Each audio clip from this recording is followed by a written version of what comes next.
Okay. The Lord be with you. Let us pray. Dear Heavenly Father, I thank you for this day, and I thank you for everybody that's sitting here, and wherever the Smiths are, I hope they're safe, and they're going to be here soon. So keep them safe wherever they are. Heavenly Father, just have your Holy Spirit work in and among us today, as always, for us to be able to take out of this lesson how we're to use it in our own lives in today's world. Sometimes it's not always easy to see, but with the Holy Spirit's help, we'll be able to figure it out. I ask all of this in Jesus' name. Amen. Okay. I'm not going to do the first question. Maureen, do I have to put you in the corner? She is sitting in the corner. All she got to do is turn around.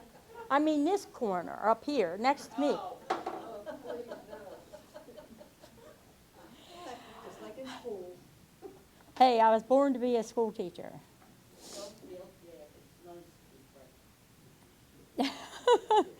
We're not going to do the first question. I make a judgment call because sometimes I think some of the questions are a little too personal, and we don't really want to, require all of us to do that. So we're not doing that one. So we're going to get right into the lesson. Last week we saw how Jacob stole his brother's birthright. We also know that Esau was very angry, which, we would understand that, and vowed to kill Jacob. So Jacob's parents sent him off to live with his mother's brother, Laban. I'm not sure that we ever find out how long he was there. I know it was years. 20. Yeah, but thank you.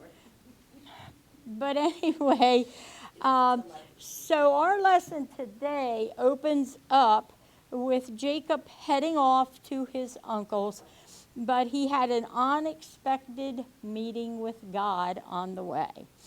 And Jacob eventually arrived at his uncle Laban's home and spent many years there working there, tending sheep and livestock for his uncle. During this time, he became very wealthy by using some rather, does this surprise you? Devious tricks to enrich himself. And, having studied this story about Jacob more closely than I think I've ever done in the past, I never realized that. I knew he stole his birthright, but I didn't realize that he was known for his deviousness. It's unbelievable, But well, but that only shows us that God. Yeah, he uses people for a reason. There's people that he chooses. We might think, like Jacob, well, why did he pick him? I heard something. Yeah, I'll go. Yeah, maybe we didn't hear something earlier. But anyway, at the top of page 138 is where I am. But he also found himself on the receiving end of crafty guile when he fell in love with Rachel. Because Laban was a little crafty on his own, right? Rachel was Laban's youngest daughter. And he agreed to work. He, meaning Jacob, agreed to work 7 years for Laban to attain the hand of Rachel in marriage. But when the wedding day arrived, surprise, Rachel wasn't the one there. Her sister Leah was there. That was my mom's name, Leah. You don't hear that name very often. And so he had to work another 7 years to get Rachel, which he did. 14 years. Yeah.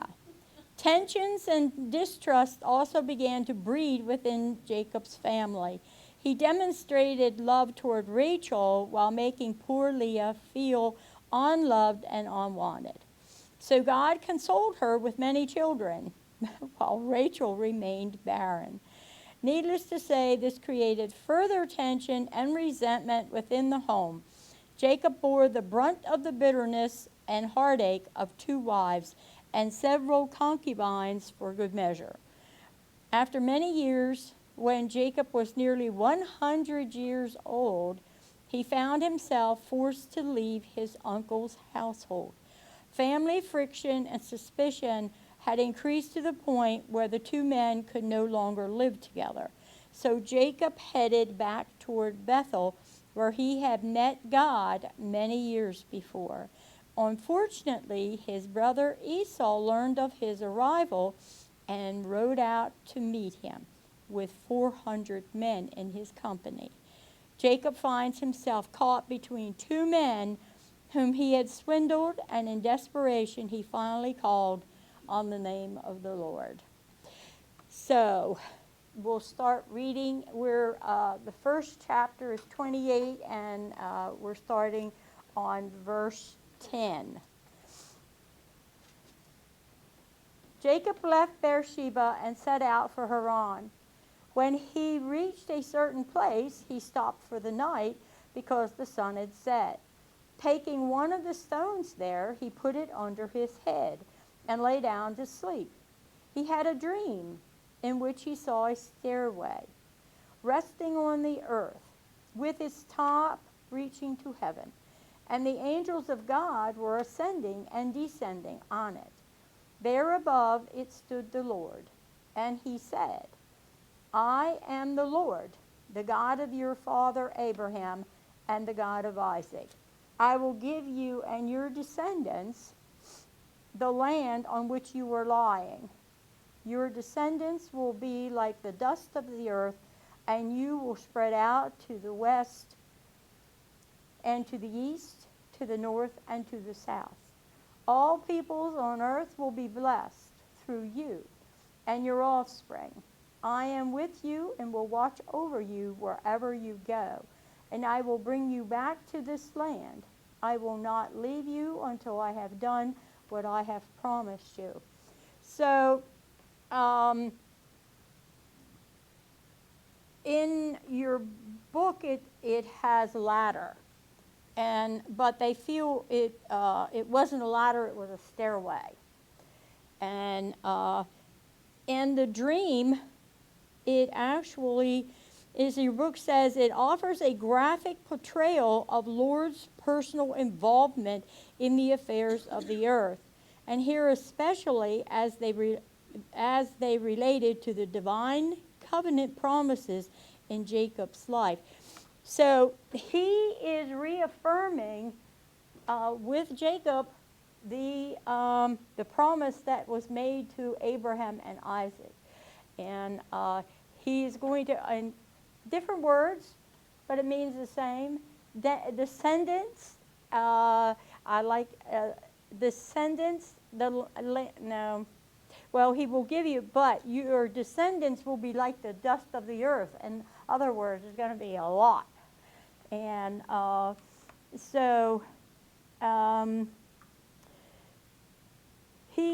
and they're going to be spread out. That's another thing that with Abraham, it was of all nations, which kind of led you to believe that it's going to be the whole world or whatever, that the known world. And here he gives directions to tell you that it's going to be widespread. And and he says he will bring you back to this land. God told Abraham that his descendants would be enslaved in a foreign land for 400 years, after which they would return to the promised land. This prophecy was fulfilled after the Israel's exodus from Egypt. I'm sorry. My allergies.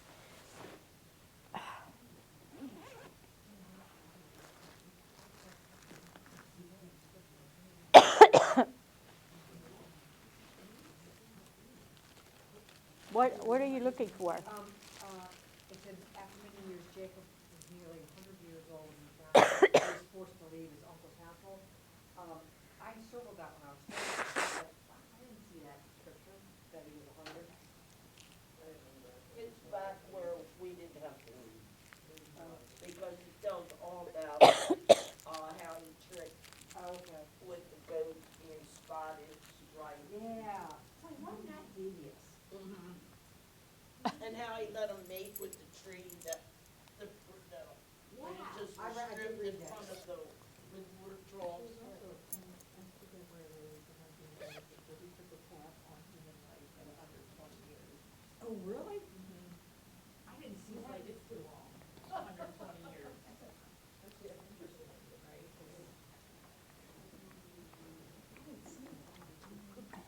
Okay, sorry about that.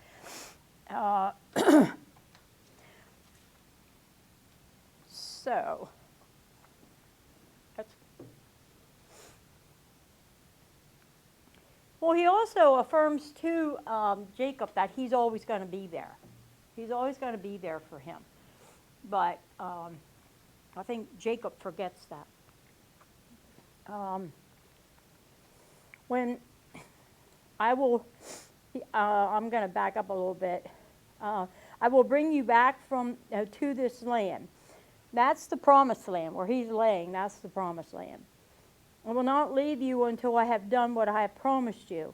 When Jacob awoke from his sleep, he thought, surely the Lord is in this place, and I was not aware of it. He was afraid and said, how awesome is this place? This is none other than the house of God. This is the gate of heaven. Early the next morning, Jacob took the stone he had placed under his head and set it up as a pillar and poured oil on top of it. He called that place Bethel, although the city used to be called Luz. Then Jacob made a vow, saying, if God will be with me and will watch over me on this journey I am taking, and will give me food to eat and clothes to wear, so that I return safely to my father's house, then the Lord will be my God. And this stone that I have set up as a pillar will be God's house, and of all that you give me, I will give you a tenth. And that's a tithe. That's what we call a tithe, is to give 10%. So he creates like an altar. It's well, he calls it God's house, and so the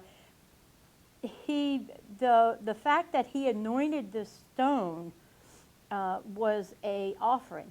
He anointed the stone with oil, so that was his offering on the stone, and he gave it a name. He called it Bethel, and a vow of allegiance to the Lord in exchange for his promised protection and blessing. And that in itself consecrated Bethel. And Bethel, the name Bethel actually means house of God in Hebrew. He says, if God will be with me. I thought that was interesting. But doesn't that kind of go along with Jacob's thinking? He's still making a deal. Yeah, it's not, I know you're going to be with me. It's if. So, but we know that God, that was a promise that God gave to him. And God keeps all his promises. So he didn't really have to, put it that way. But it would appear that Isaac had not passed on to his son the truths of God's character that he himself experienced. Remember, last week we talked about that. That he didn't understand God, and apparently Isaac didn't do a very good job of training him. Jacob's bad character also hindered him. He had been deceitful and treacherous to others, including his own twin brother. He said, "Then the Lord shall be my God." This is a response from Jacob because of God's miraculous appearance to him. But here still, that's part of what he was, his way of saying, "You'll be my God if you do all this stuff." And then I'll give you. Yeah. Yeah. And It's amazing that God tolerated that. That's what I was thinking. well, when you stop and think about, he's not gotten to Laban yet. Maybe he does get his punishment. Well, that takes care of the other. I mean, God might wait hundreds of years to do the punishment. I mean, he wanted Rachel, but he didn't get Rachel, did he? Because he was working with Laban, who was also very devious. He knew, he wanted to get more work out of him. And the way he could do that was he had 2 daughters, so give him the daughter he didn't want first. And that's exactly what he did, but we haven't gotten to that yet. So that's the end. We'll now move into the next chapter, which is 32. And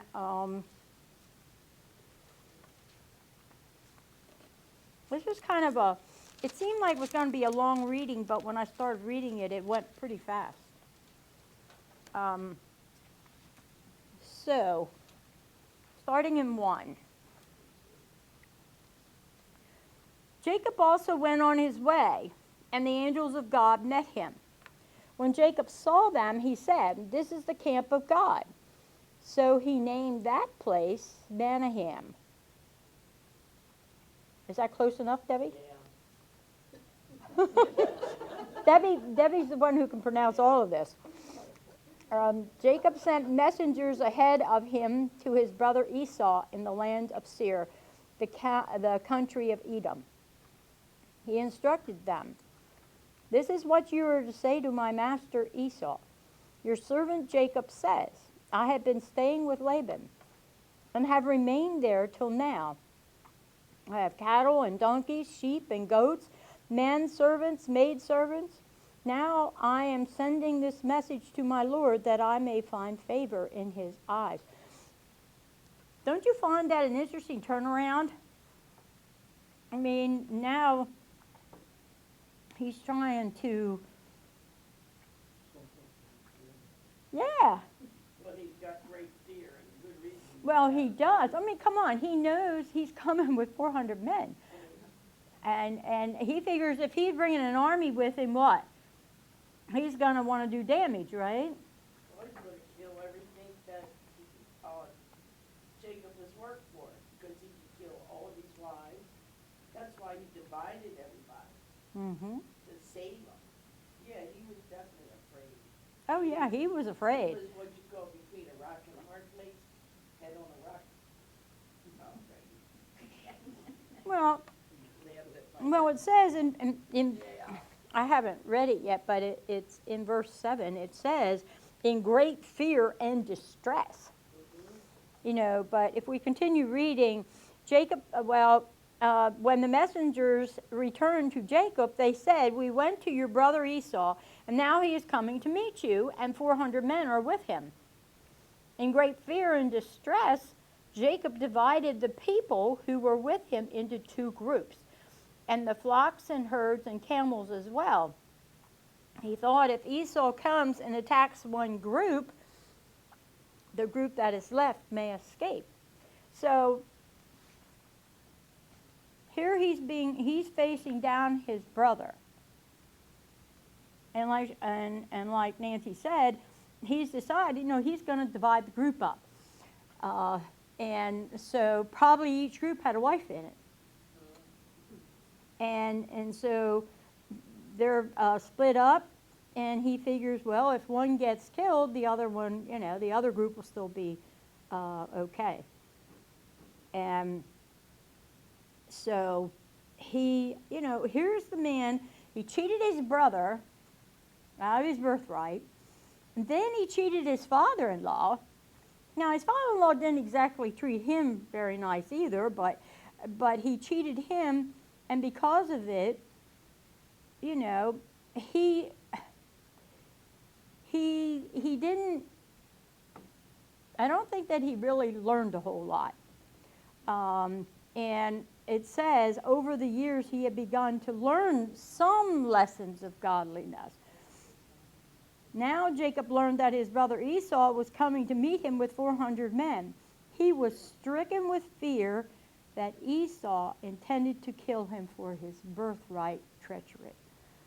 Now, when we look at verse 9, it says, Then Jacob prayed, O God of my father Abraham, God of my father Isaac, O Lord, who said to me, Go back to your country and your relatives, and I will make you prosper.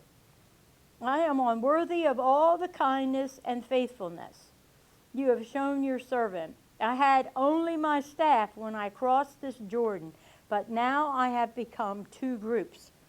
Save me, I pray, from the hand of my brother Esau, for I am afraid he will come back and attack me, and also the mothers with their children.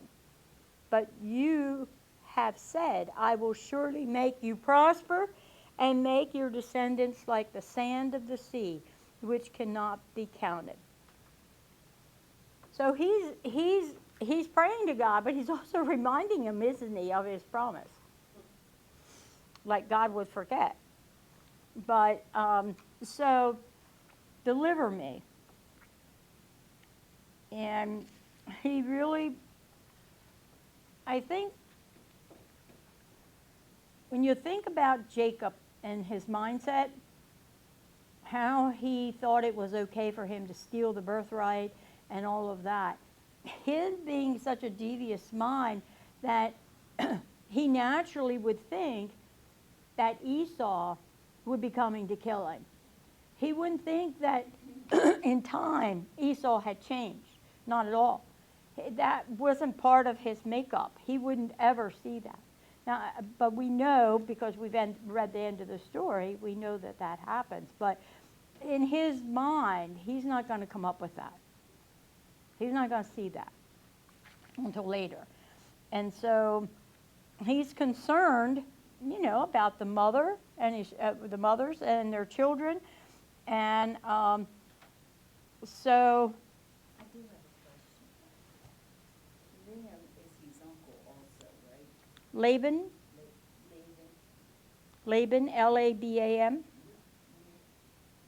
It's his uncle, it's his mother's brother. Yeah. And so that meant that the two wives were actually his cousins. I didn't get that far in my thinking. Yep, yeah, you're right. But that's not unusual back then. No, I just wanted to check to make sure I had it right in my mind. Yeah. And Isaac was related to Rebecca, too. Yeah, that's right. That's some kind of a sister deal. She Yeah. really was his aunt sister. Yes. Nowadays you can't do that.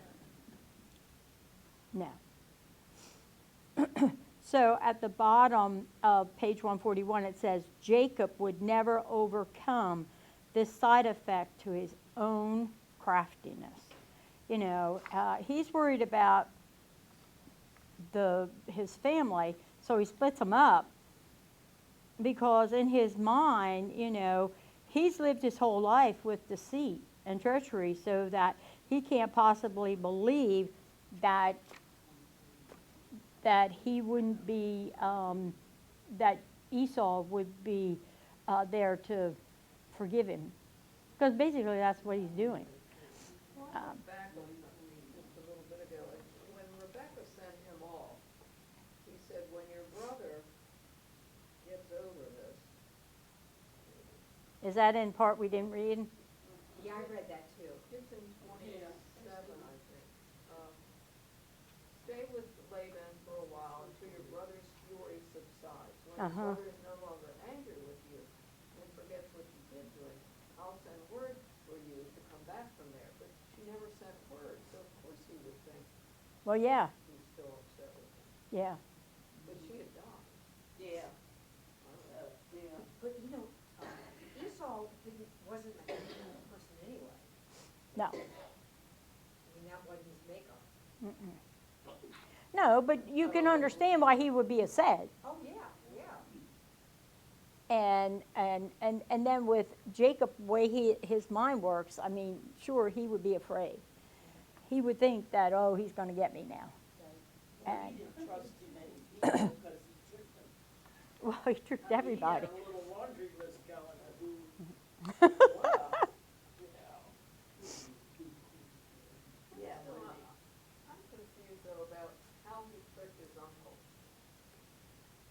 I read here that it says he tricked his uncle, but I can't really find it. it was all about The livestock. the livestock. It was something with the livestock. I don't, He tricked them into mating and made sure that the stronger male, mated with the females at the water trough. But Because before they that, had- he had said to Laban, I'll take the spotted, the this, the that, Yeah. something. So Laban went back and he sorted the livestock himself and Right. took all of them and put them in his son's care. So when Jacob went, there weren't any spotted. Well, he had a dream, another dream, where God told him that the males will be speckled, striped, and, Well, he knew they would be stronger. yeah, they were strong, but it wasn't like one male was speckled, one male was striped. It was like one male had the dots, the stripes, and, But the Bible gives me the impression that God worked with him to produce the livestock that Laban said he could take. Because Laban had deceived him earlier Right. by removing all the speckled and spotted ones. well, the way he cheated him, if you look back at 30, it says, Jacob, however, took, well, I guess I need to start back. I don't like skipping all these chapters. I read them, but. I read 'em, like Read here. all this. there, I mean, it gives you, like over here, chapter 31, where Esau is pleading with the father-in-law, I have been with you 20 years. Yeah. Your sheep, goats have not miscarried, nor have they eaten rams from your flock. I did not bring you animals torn by wild beasts. I bore the loss, and you're demanding payments from me for whatever was stolen by day or night. So he was being tricked. He understood it. See, Well, little teeny things like this that it's not. Well, it says here on verse 37, it starts, Jacob, however, took fresh cut branches from popular almond and plane trees and made white stripes on them by peeling the bark and exposing the white inner wood of the branches. Then he placed the peeled branches in all the watering troughs so that they would be directly in front of the flocks when they came to drink. When the flocks were in heat and came to drink, they mated in front of the branches, and they bore young that were streaked or speckled or spotted. Because of that branch. Yeah. Jacob set apart the young of the flock by themselves, but made the rest face the streaked and dark colored animals that belonged to Laban. Thus he made separate flocks for himself and did not put them with Laban's animals. Whenever the stronger females were in heat, Jacob would place the branches in the troughs in front of the animals so they would mate near the branches. But if the animals were weak, he would not place them there. So the weak animals went to Laban and the strong ones to Jacob. That's how that all came about. Yeah, but the Bible, when they say, they don't know how this works. Not supposed to put the branch there to spotted animals. I don't know. But also, I think So from what I it's understand, not. like Laban wasn't in the like he was maybe just sitting there and Jacob was doing all the work, so he Yeah. knew how to manipulate Yeah, the sheep to be strong or not, so that's my impression. yeah. God's strength. Well, yeah, I mean, I don't know what the, I want to see some. Um, Well, he didn't cheat him until he took the stronger animals. yes, But he still didn't take the strong ones, he only took the ones that were torn, spotted, or whatever. Which were the stronger animals? But how did they get them spotted and straight? There's no way to. God did. So I don't think Jacob was cheating. Later on, God was providing his prosperity. what my notes say, it says, as Jacob had gotten the best of Esau, whose other name Edom means red, by means of red stew, so he now tries to get the best of Laban, whose name means white, by means of white branches. In effect, Jacob was using Laban's own tactic of deception against him. So, what the branch, it doesn't, nowhere, I couldn't find where, what was the significance of the white is because of the name. Now, The footnote for 30, 37, 43 says it is unclear what this method was or how it worked. yeah, So we're trying to figure out something that we can't figure out. well, because nobody knows. Right. It says Yeah, some say it that just there- worked, There apparently. was a belief among herdsmen that vivid impressions at mating time influence the offspring. That doesn't make sense either, right?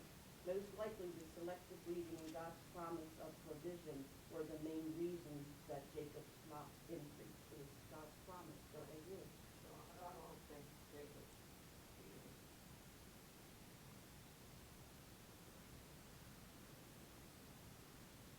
Well, I think that Laban was more upset because Jacob got out of there without telling him. Well, and he got out of there with much better Yeah. animals than what Laban had. The man couldn't kiss his grandchildren goodbye, and he couldn't kiss his daughter goodbye. And he was very upset when he saw Jacob, that he did that to him. So he chased him down. Okay, reading the end of this. He spent the night there, and from what he had with him, he selected, we're at verse 13 and 32. He selected a gift for his brother Esau, 200 female goats and 20 male goats, 200 ewes and 20 rams, 30 female camels with their young, 40 cows and 10 bulls, and 20 female donkeys and 10 male donkeys. He put them in the care of his servants, each herd by itself, and said to his servants, "Go ahead of me and keep some space between the herds." He instructed the one in the lead, "When my brother Esau meets you and asks, 'To whom do you belong and where are you going? And who owns all these animals in front of you?' then you are to say, 'They belong to your servant Jacob. They are a gift sent to you, my lord Esau, and he is coming behind us.'" He also instructed the second, the third, and all the others who followed the herds, "You are to say the same thing to Esau when you meet him. And be sure to say, 'Your servant Jacob is coming behind us.' For he thought, 'I will pacify him with these gifts I am sending on ahead. Later, when I see him, perhaps he will receive me.' So Jacob's gifts went on ahead of him, but he himself spent the night in the camp." So he's hoping that these gifts are going to open the door with Esau for him. And so he sends quite a few animals out there. And we know that his stock was really good, right? So, I mean, they're good animals he's giving out. And so but he doesn't leave. He stays where he is, where he spent the night. He's spending another night in that camp. You know, we never fully know how many people are involved in this. I mean, this is his whole family, but it's his wives, his children, but it's all their servants and all the shepherds and, you know, all of that. So it's literally probably, it's just hundreds and hundreds of people. And so when he divides it into two groups, it's still, they're two big groups, and they're going ahead. Both of them are going ahead of him, and he's sitting back, waiting. And so he wants the present that he's sending to Esau to do the talking. And then he's going to come along. So, in verse it says, he himself spent the night in the camp. He was left alone. This is a natural result of a life of treachery and selfishness. Such a man will one day realize that he is completely alone. Fortunately for Jacob, however, he was not truly alone. The Lord was with him, and just as he promised. So we go on to the next section, which is one I've always liked. It's Jacob wrestles with God. And When do you think he realized it was God? I'm not sure. I've always struggled with that. But he did. Yeah. Definitely at the end he knew. Right. But, so starting at verse 22. That night Jacob got up and took his 2 wives, his 2 maidservants, and his 11 sons, and crossed the ford of Jabbok. That today is called the Wadi Zerqua, flowing westward into the Jordan about 20 miles north of the Dead Sea. That's just to give you an idea of where he was. After he had sent them across the stream, he sent over all his possessions. So Jacob was left alone, and a man wrestled with him till daybreak. When the man saw that he could not overpower him, he touched the socket of Jacob's hip, so that his hip was wrenched as he wrestled with the man. Then the man said, "Let me go, for it is daybreak." But Jacob replied, "I will not let you go unless you bless me." The man asked him, "Well, what is your name?" And he answered, "Jacob." And the man said, "Your name will no longer be Jacob, but Israel, because you have struggled with God and with men and have overcome." So at that point, God is telling him who he is. The And question is, why did he ask what his name was? Yeah, right, exactly. well, I'm not sure why he asked. I mean, To admit it? I think he just, and that could be too, but I think he did that because he knew he was going to change his name. You say your name is Jacob, but I'm calling you Israel now. And I have that highlighted. That's highlighted from a previous Bible study. And it says, "Your name will no longer be Jacob." Now that Jacob had acknowledged God as the source of blessing and was about to re-enter the promised land, the Lord acknowledged Jacob as his servant by changing his name. So God is accepting him now as his servant. And and of course he changed it to Israel. Here in Father Jacob Israel, the nation of Israel got her name and her characterization. The people who struggle with God memorialized in the name Israel, and the men memorialized in the name Jacob and overcome. God later confirmed Jacob's new name, and that comes in later chapter. So this was an important deal. I mean, the fact, don't you, I often thought, well, wait a minute. I mean, God has to be the most powerful thing in the world, right? So how could he get beat by Jacob? Right, exactly. It says when the man saw that he could not overpower him. Yeah, that's what it says. But how is that? But that's God. I know. We know it's God.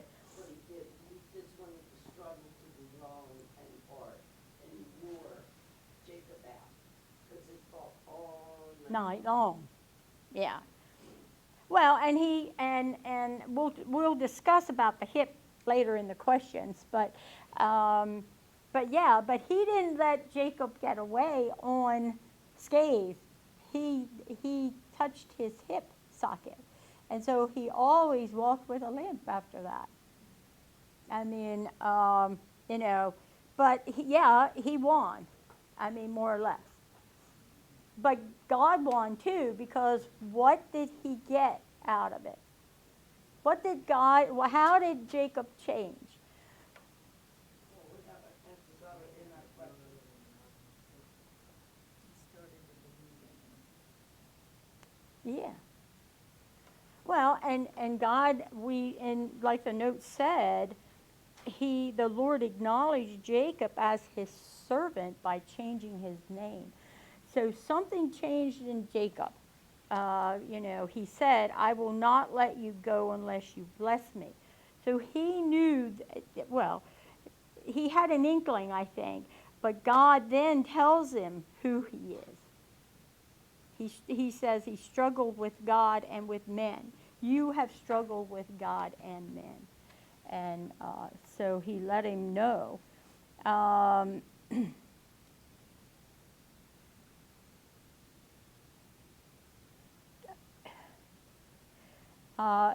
To read in your book where it says a man wrestled with him. The man was none other than God himself. This appearance to Jacob was in stark contrast with God's appearance to Abraham in Mamre when Abraham interceded for the people of Sodom. Jacob did not stand before the Lord nor draw near his faith. He gravelled and wrestled on the ground. He did not intercede for others. On the contrary, he sent others, William and the women and children, out in front to intercede for him. Jacob was growing in godliness, but he was still a very self-centered man. And so he, he says, he's still trying to wrangle things, isn't he? Unless you bless me, he's not going to let him go. Well, and we know that Esau is coming. So, if we, I'll finish up this chapter here. Jacob said, please tell me your name. But he replied, why do you ask my name? Then he blessed him there. So Jacob called the place Peniel, saying, it is because I saw God face to face, and yet my life was spared. The sun rose above him as he passed Peniel, and he was limping because of his hip. Therefore, to this day, the Israelites do not eat the tendon attached to the socket of the hip, because the socket of Jacob's hip was touched near the tendon. So, reading on, now he's going to meet up with his brother. Jacob looked up, and there was Esau coming with his 400 men. So he divided the children among Leah, Rachel, and the two maidservants. He put the maidservants and their children in front. Nice of him. Leah and her children next, and Rachel and Joseph in the rear. So he's still conniving. Yeah, and he put his favorite wife. Yeah, that. Well, and he put the servants in front. Right. Well, and he's in the back. No, then it says he himself went on ahead. Yeah. It says, okay. Joseph, he himself went on ahead and bowed down to the ground 7 times as he approached his brother. We know that 7, the number 7, is it has a holy connotation to it. But Esau ran to meet Jacob and embraced him. He threw his arms around his neck and kissed him, and they wept. Then Esau looked up and saw the women and children. "Who are these with you?" he asked. Jacob answered, "They are the children God has graciously given to your servant." Then the maidservants and their children approached and bowed down. Next, Leah and her children came and bowed down. Last of all came Joseph and Rachel, and they too bowed down. Esau asked, "What do you mean by all these droves I met?" "To find favor in your eyes, my lord," he said. But Esau said, "I already have plenty, my brother. Keep what you have for yourself." "No, please," said Jacob. "If I have found favor in your eyes, accept this gift from me. For to see your face is like seeing the face of God, now that you have received me favorably." Now, he's 100 here, right? Yeah, I think. Yeah, he's an old guy, by our standards anyway. But so, but anyway, so he's met him, and I think he was surprised. It doesn't really say that, but wouldn't he be? I mean, he has all his family go ahead of him. Well, I mean, we think he's going to, but then he goes around them. But then Esau says, "Well, who are all these people?" And he introduces them. But the first thing, what does Esau do? The first thing when he sees Jacob, Jacob's bowing down to him. Yeah, he embraces him. He has forgiven him. Somewhere along the line, God has worked in Esau too, hasn't he? Well, like Rebecca said, he'll forget eventually. Well, I think God helped him. And so suddenly he's being hugged by Esau, and he realizes, because he said, "If I have found favor in your eyes, accept this gift." And he says, "For to see your face is like seeing the face of God." That's pretty, the face of God. Jacob noticed how God had so obviously changed Esau, as indicated by his facial expression, which was not one of sullen hate, but of brotherly love. So from there on, they talked to each other, and one went one way and one went another way at the end of that chapter. Esau started on his way back to Seir, where he's from, and Jacob, however, went to Succoth. I saw a note about that. He went to Succoth, but then he went to Shechem, and I think that's where he ended up staying. He arrived safely at the city of Shechem in Canaan and camped within sight of the city. For 100 pieces of silver he bought from the sons of Hamor, the father of Shechem, the plot of ground where he pitched his tent. And there he set up an altar and called it El Elohe Israel. So that is one thing Jacob was consistent with. Wherever he stopped, if it was important, he always made an altar. Now he knew some of the stuff he was supposed to be doing, but he apparently didn't really get instruction from Isaac on the history in that, what he needed to be doing. So now we got Jacob in Shechem. And, I didn't bring my other book with me. I'm not sure what chapter we start with in the new book. 33. Is it 33? I just looked at it. We're going to go back over that? Yeah, Okay. 30, it's 30, well, it's 18, 33, 18. Because this, Oh, so it's the last paragraph, or the last few verses. 18 to 34. Yeah. Yeah. Okay, question 1. What sort of neighbor might Jacob have been if he lived near you? When you build a big fence. Oh, I like that. Someone who borrows your tools and never brings them back. The one you said, yeah, what do you want? You know, what's in it? You build up, what did you say, build a high fence? Selfish and cunning. Well, and I also see him as wanting to do one up on you. Oh, yeah. Yeah. Always looking for an advantage. Oh, yeah. Yeah.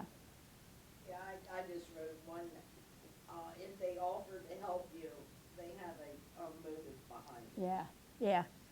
You said something about the high fence, and I'm thinking, yeah, he probably put it a foot over into your yard, too. Oh, yeah. Yeah, well, he could not be trusted to tell the truth or to act fairly. He was a liar, a cheater, and dishonorable. And as a coworker or employee, Mm-hmm. he still was gonna boss people around. Oh, yeah. Well, and he was still going to use his devious ways to get around. Yeah, yeah, Yep. yeah, yeah. Got that? Well, and you know, the whole deal with how he worked out getting the best of the sheep and that. I mean, granted, Laban kind of, you know, yeah, in the beginning, but he got back at it. Okay, question 2. What does Jacob's dream mean? His dream is where he wrestled. Well, I wrote the dream of the ladder. Oh, the ladder. Yeah, it's a dream with the ladder. The relationship between God and man.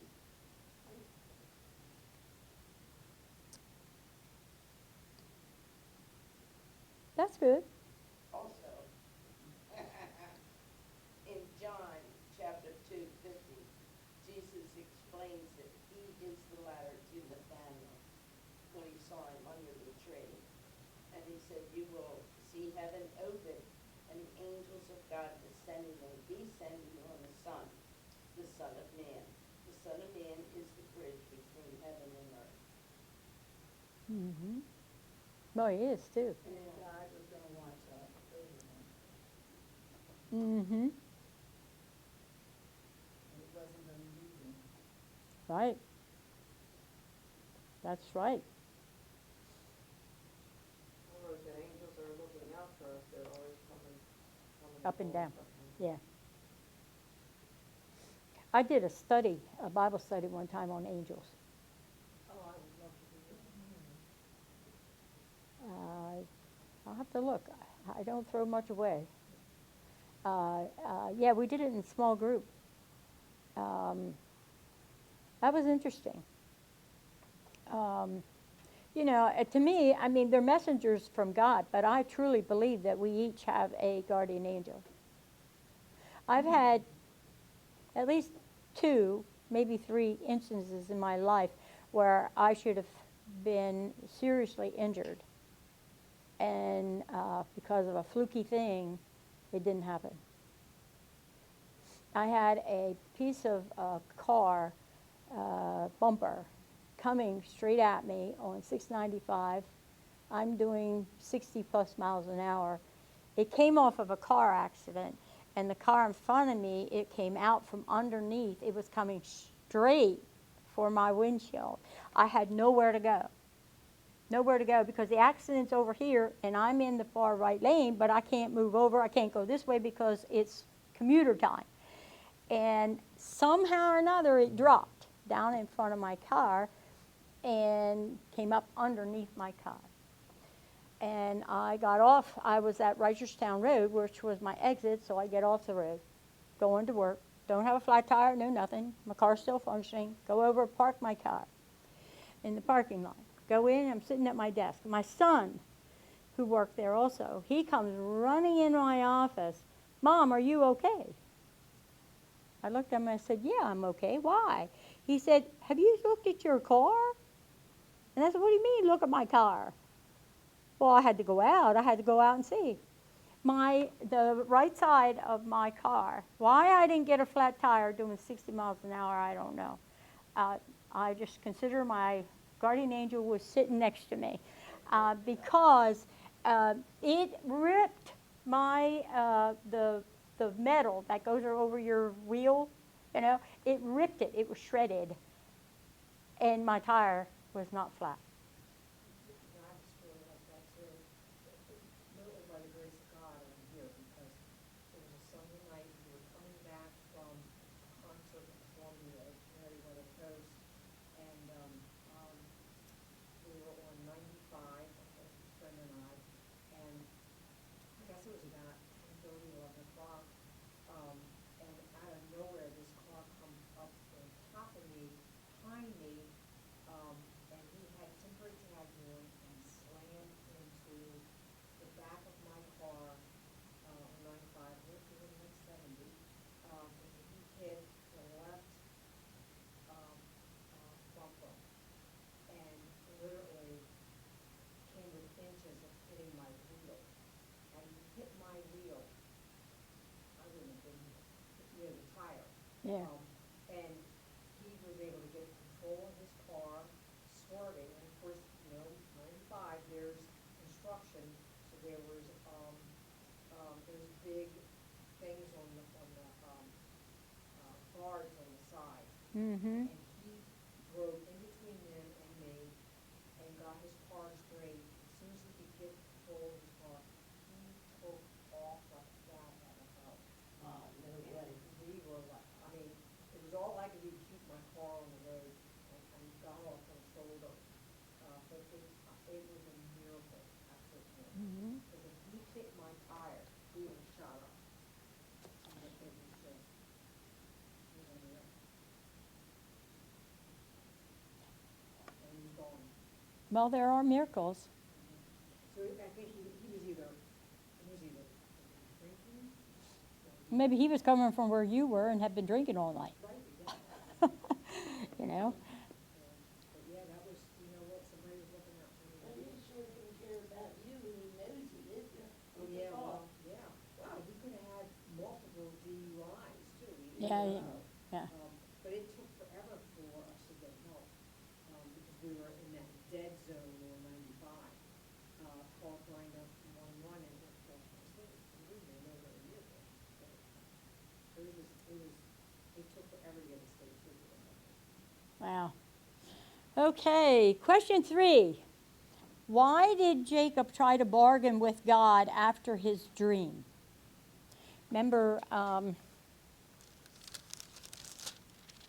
He misunderstood God's message, apparently.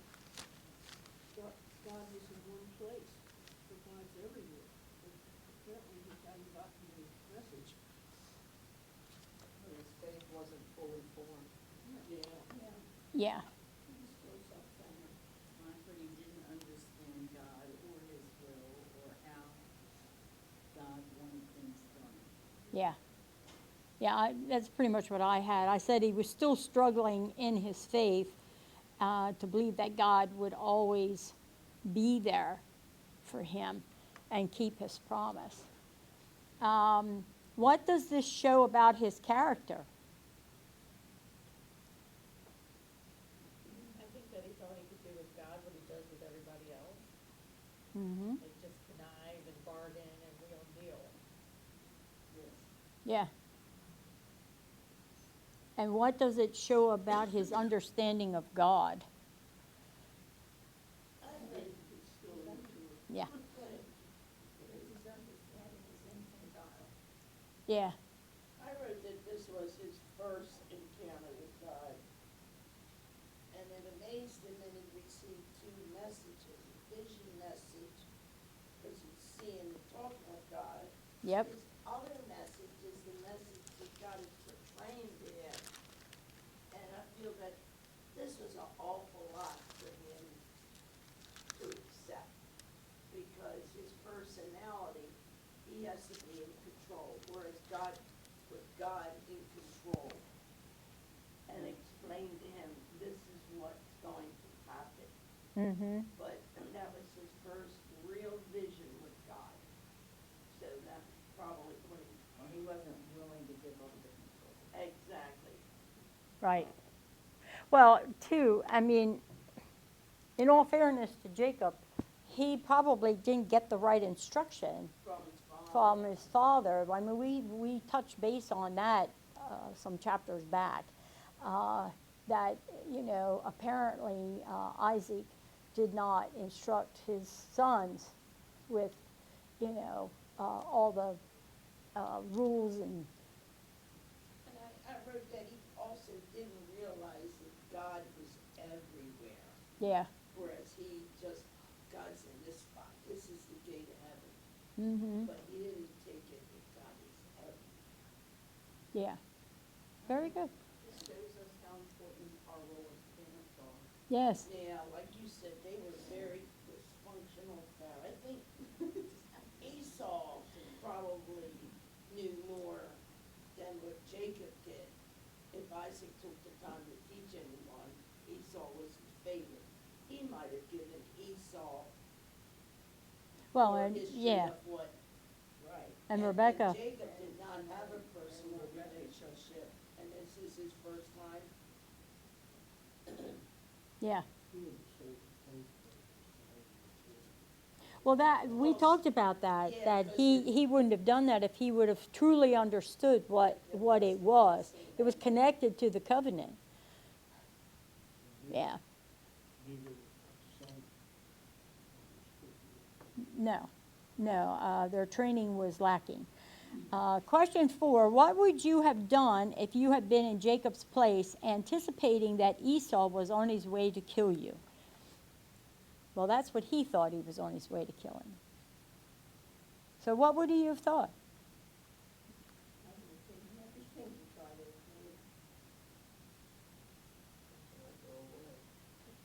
avoid. Yeah. Take another road. Well, he knew that God had promised him that God would, take care of him. Yeah, but he still was afraid. But it didn't No. sink in. No. He was, I thought I would have prayed to God. And you Well, know he what, did. quite frankly, Jacob may not have realized that he was that much of a scandal, you know, a bad person. because that was his That was personality. his personality. He may not have realized that he was a scoundrel, He probably didn't. you know? But yet, I mean, don't you think that most people that are like that they think that they're okay? Yeah, I think so. And they don't understand, well, why don't you like me? Well, because, but see, with him, and I think that's the ways of the world. yes. That's just. Well, and sometimes, and it is. Oh, is that what it is? Okay. What did she say? I said it's called personality disorder. Vicky recounts. From the therapist. Oh, my. Well, I had that I would have prayed to God. I mean, that would have been my first thing. Come on, you're gonna help me here. He never prayed, did he? He just started arranging how he thought he should solve his problem, but he didn't pray. No, wait, He prayed before the wrestle, he was praying. Yeah. Because his father-in-law left him to hear. He was just asleep and it's happened to him.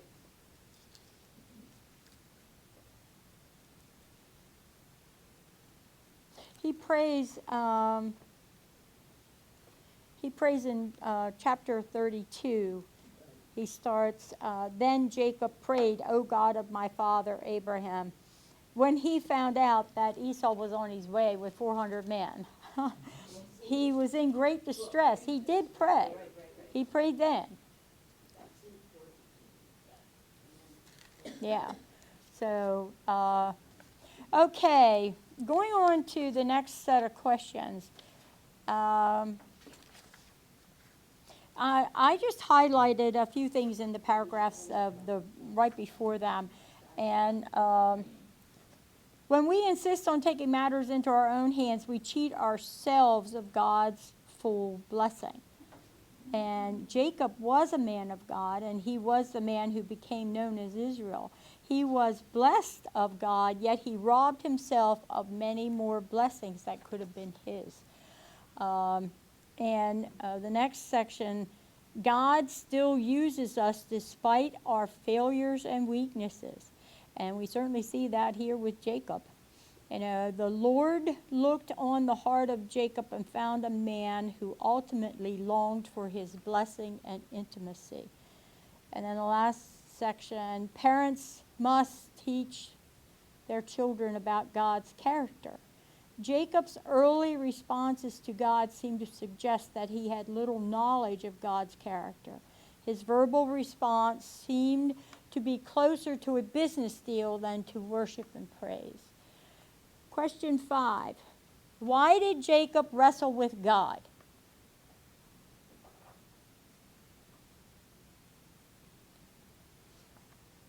Actually, we're trying to understand God and his will for Jacob. And he was wrestling with his own demons, wants, desires, and up against God's will. Okay, anybody else? Just from a little different viewpoint. Okay. I put Jacob continue wrestling, so that he could win and be blessed by God. Yeah, and he was persistent, that's what Yes. God was. He was definitely But he persistent. still wanted his will. Yeah, God was forcing his will. And in fact, it says a man wrestled with him. It doesn't say, like the way he wrote it here, why did Jacob wrestle with God? It was God that attacked Jacob. So Jacob had no, that was it. God was there and was forced. Well, and he was alone. Remember, he's alone. Yeah. But that's what I said, the way he wrote it, I took it as, why did Jacob wrestle God? He had no choice. Yeah, God that's a came really after- good point. God came after him. But God, And God was trying to break his will down. exactly. Okay. And so he used force with it. And Jacob realized when it was God that he should be dead because anybody that sees God is dead. But God gave him mercy. Good point. And that's the part, kept reading that, and I said, why did God consent to wrestle? He didn't consent, it was God's choice. Right, right. And I put God encourages persistence in all areas of our lives, including spiritual. Mm-hmm. Let's be persistent. My Bible in the notes has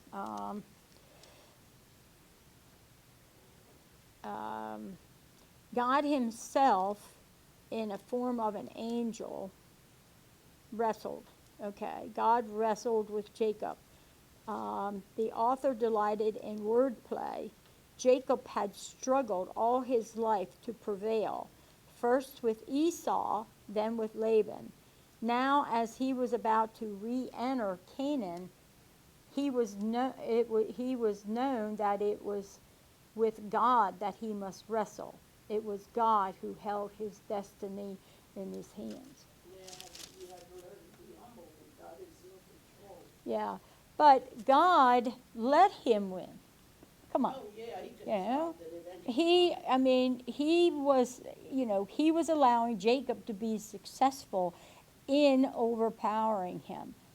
But in the end, he showed Jacob that he did have the power, because what did he disabled him in his hip, right?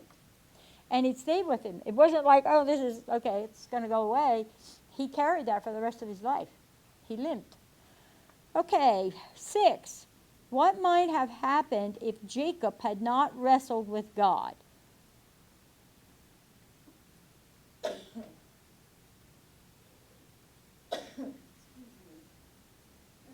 had no choice. It was in Jacob's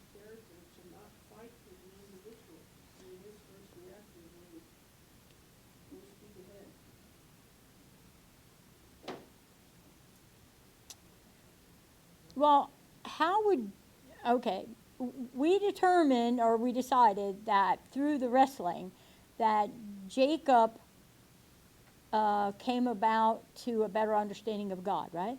Well, if he didn't wrestle with him, how would he be got that? That's why he would continue in his days. Yeah. Yes. Yeah, that's what I said. Well, like the next sentence, why did Jacob's stubborn manipulative character make a wrestling match necessary? Maybe that's why. That was the only way to get his attention. Yeah. Yeah, that makes sense. You're right. His attitude did not allow him to see God as who he was. And so, by God coming down as an angel, he whipped him into shape, more or less. I think if they hadn't wrestled, Jacob would have never turned to God.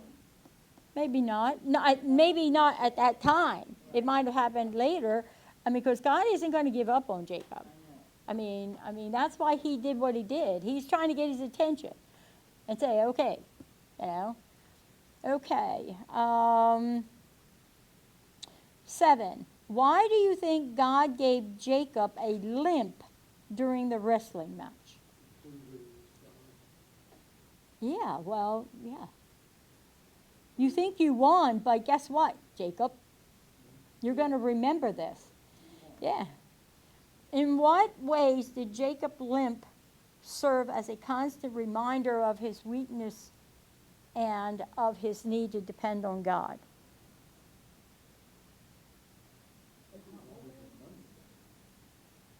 Yeah, I read that, he was almost, he would remember being conquered by God and to become humble and walk with a limp the rest of his life. Right. Well, and he also, I think it's also a reminder to him that he received a blessing. I have. It opened his heart and eyes to see God and what he can and will do for us. And our last question, 8. If I can turn the page here. Given Jacob's untrustworthy character, why did God bless him? I read it to you. God looked on the heart of Jacob and found a man who ultimately longed for his blessing and intimacy. Yeah. Yeah. That's In- always his plan, to have the line goes from Abraham on down through Jacob. Right. Yeah. Well, and you know, and with the wrestling, he got to meet God, right? And he also, he also received a blessing, and his attitude changed. And a new name. And a new name, Israel. Yep. So we're gonna start in the new book. This is, we're finished with this book now. Wait, the next chapter is juicy too. I mean, it's like reading a novel. Oh, it is like. Well, it a is. bubble. Hey, Pastor John used to tell us, you don't need to go to the library. All you need, and he would lift his Bible up and say this: if you want to murder, there's many of them in here. Adultery, you're right. It's all there. You don't need to go to the library. You want to phenomenally just put this stuff